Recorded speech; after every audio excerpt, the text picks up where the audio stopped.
Jaya, Jaya, Jesus Christo. Jaya, Jaya, Jesus Christo. Jaya, Jaya, Jesus Christo. Jaya, Jaya, Jesus Christo. Jaya, Jaya, Jesus Christo. Jesus Christ. Maraming tao nagpapahayag ng kanilang debosyon, pananampalataya, at pag-surrender sa Kanya. Subalit, sino nga ba talaga si Jesus Christ at sino ang tunay na Kristiyano? Ano ang kahulugan ng pag-surrender sa Kanya at ano ang tunay na Kristyanismo? Ang kasagutan sa mga katanungang ito ay matatagpuan sa mensahe ni Jesus Christ. At ngayon, ang tunay na mensahe ni Jesus Christ ay ihahayag sa atin na ating kaibigan na si Gabay Hari Criado. Ang salitang Hari ay isang banal na pangalan ng Diyos Ama or Holy Name of God na may kahulugan na siya na nag-aalis ng mga impediments and difficulties sa paglapit natin sa Kanya. At ang kahulugan ng salitang Criado ay tagapagsilbi o servant. Kaya ang ibig sabihin ng Hari Criado ay tagapagsilbi ni Panginoong Hari.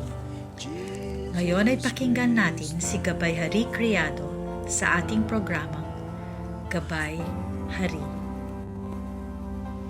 Ang teachings ni Jesus Christ, kapag ating sinunod, tayo ay makakarating sa kalagayan ng perfect happiness.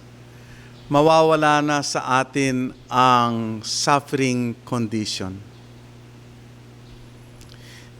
Ang teachings ni Jesus Christ ay dadalhin tayo sa kalagayan na tayo ay magiging fully enlightened.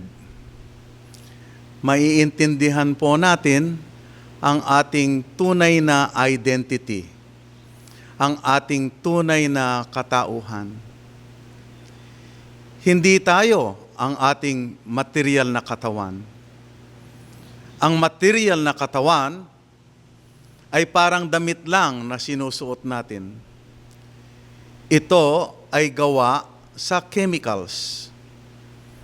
Ang chemicals ay walang consciousness, walang kamalayan, walang pakiramdam, hindi marunong magmahal, hindi alam na kung ano ang purpose ng kanyang pag-iiral.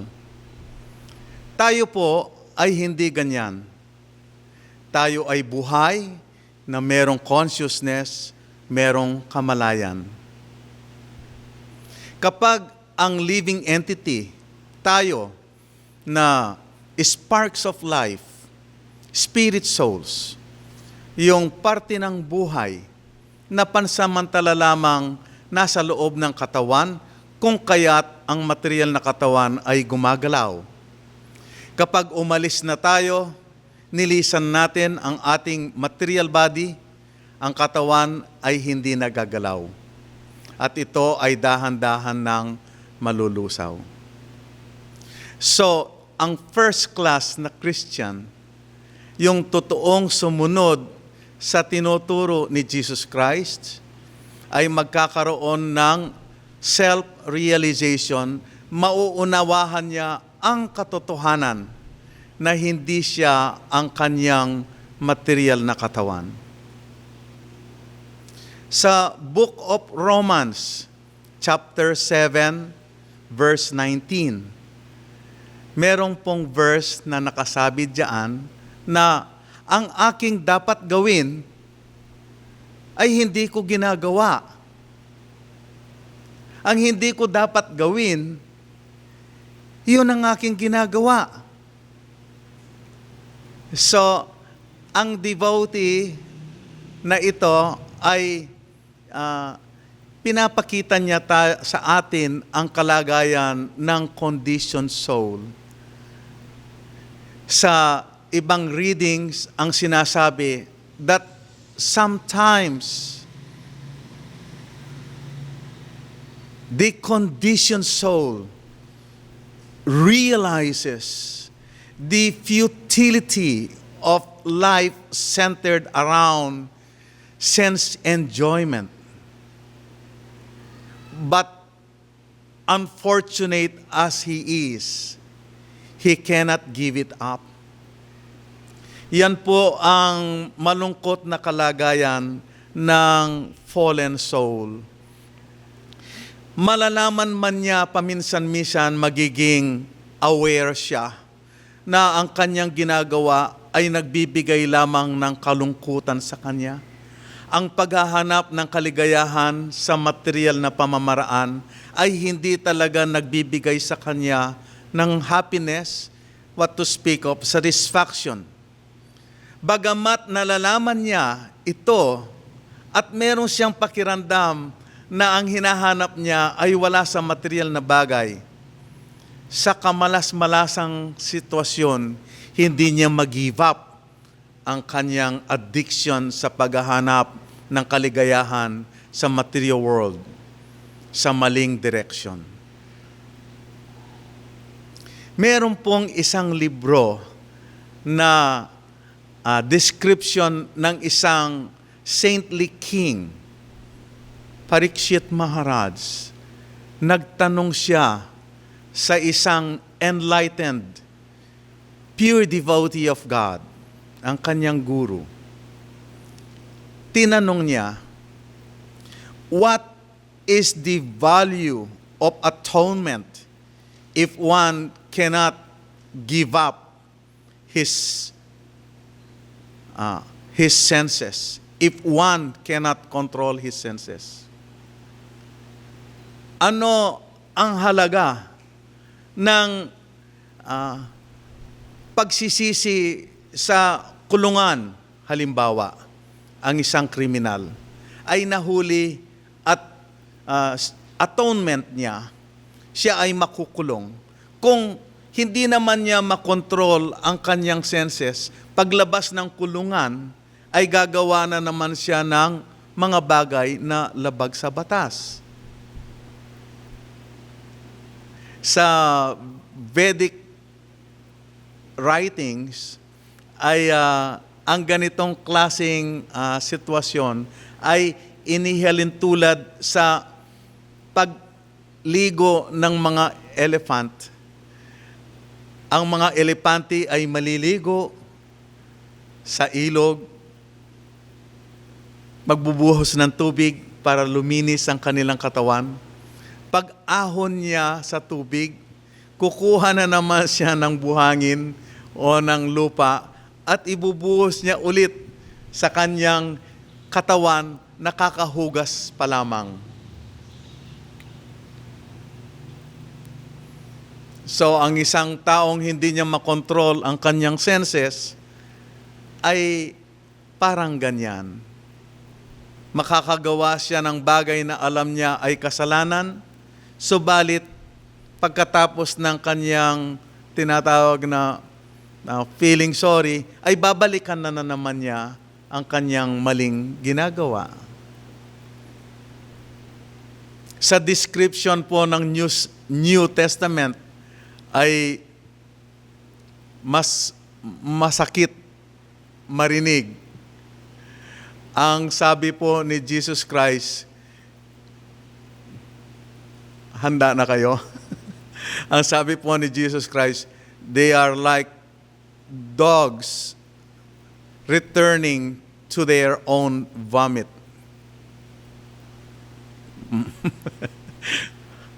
Masikip marinig, pero ganyan kaseryoso ang problema ng fallen souls.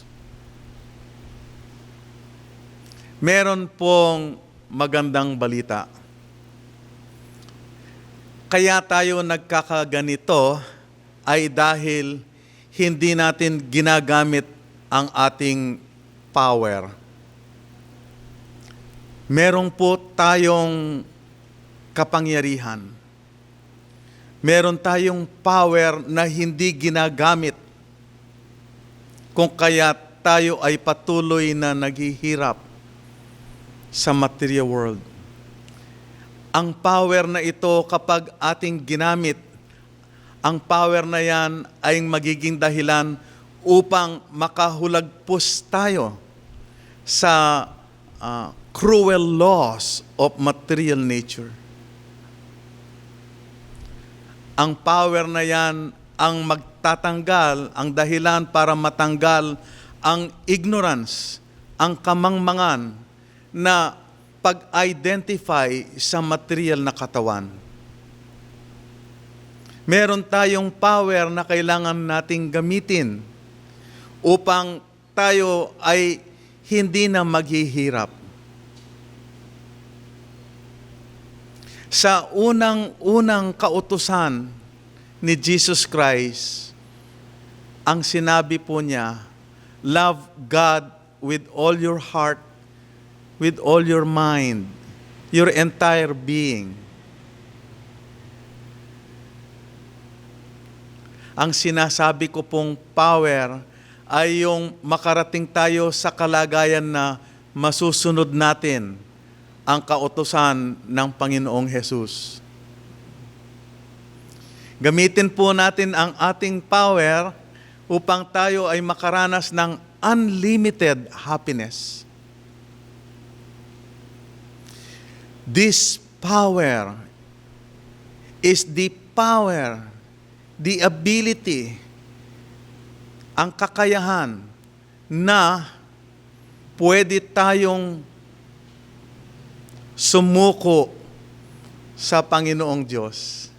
We have the power to surrender our will in God's will.